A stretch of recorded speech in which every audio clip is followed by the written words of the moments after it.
Muling binigyang diin ng palasyo ng Malacanang na prioridad ni Pangulong Ferdinand Marcos Jr. ang protektahan ang interes ng mga mamamayan. Inihayag ito ni Communications Undersecretary Claire Castro sa isang press briefing sa Mandawi City, Cebu nitong Marso 17. Ayon kay Castro, hindi ito ang panahon para sa paninira at pamumulitika. Mas kailangan daw ngayon ang pagkakaisa para matulungan ang taong bayan. Binanggit din niya na agad kumilos ang gobyerno nang sumiklab ang krisis noong Pebrero 28.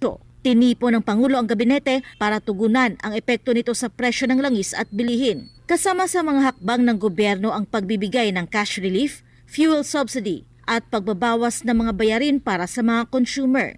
Pinalawak din ang tulong para sa mga magsasaka at mangingisda upang matiyak na sapat ang supply ng pagkain sa bansa.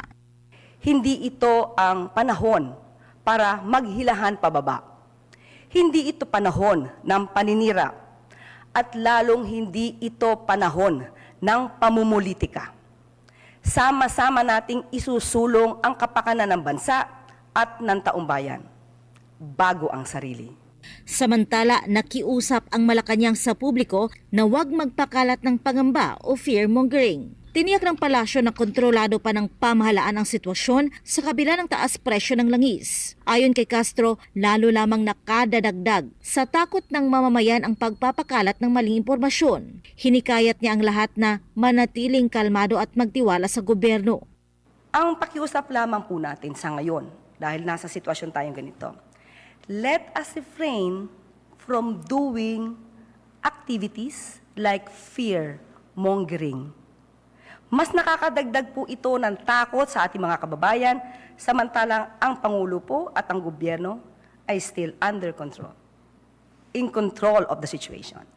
Tiniyak ng Malacanang na may mga konkretong plano ang administrasyon para mapanatili ang kaayusan at maprotektahan ang mga Pilipino. Naman si Aling Lara puro hungkag naman ang mga salita niya. Ito daw ang panahon na magkaisa, panahon magkatulungan.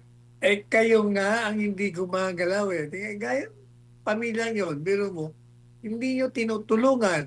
Puro politika nasa isip nyo.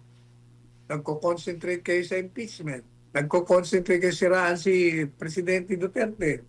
Wala kayong ginawang maganda, magaling para sa ating mga kababayan. Kaya, nagagalit sa iyo ang tao. Ngayon, pag nakakarating sa iyo ang galit ng tao, sasabihin nyo, hindi po ito panahong magalit. Hindi dapat hindi sana magalit. Kung matino ginagawa nyo, hindi magagalit ang tao. Pero dahil nga puro kabalustagan ang ginagawa nyo, kung hindi lumabag sa mga karapatang pangtao o lumabag sa saligang batas, nagnanakaw ng pera. Bakit hindi magagalit ang tao? Mag-iimbestiga kayo, puro pagnanakit naman ang ginagawa nyo. Yan dyan sa Senado, yung Blue Ribbon Committee. Alam nyo, meron na naman ako.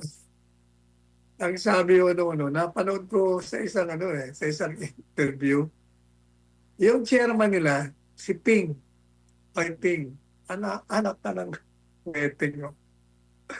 Pero masabi ko ba naman, kung iimbestigahan daw ba yung 18, kung sino pa, mga resource person, kailangan malaman natin kung may katotohanan ba sinasabi nila. Kung hindi ka ba naman sira, kaya iimbestigahan mo para malaman mo kung may katotohanan o wala. Inuuna mo na, sinasabi mo na kagad, wala, malabo, wala, malayo sa katotohanan. Imbestigahan mo muna. Pareho ka na rin parang pareho kayo ni Boying. Bagay na bagay kayong dalawa.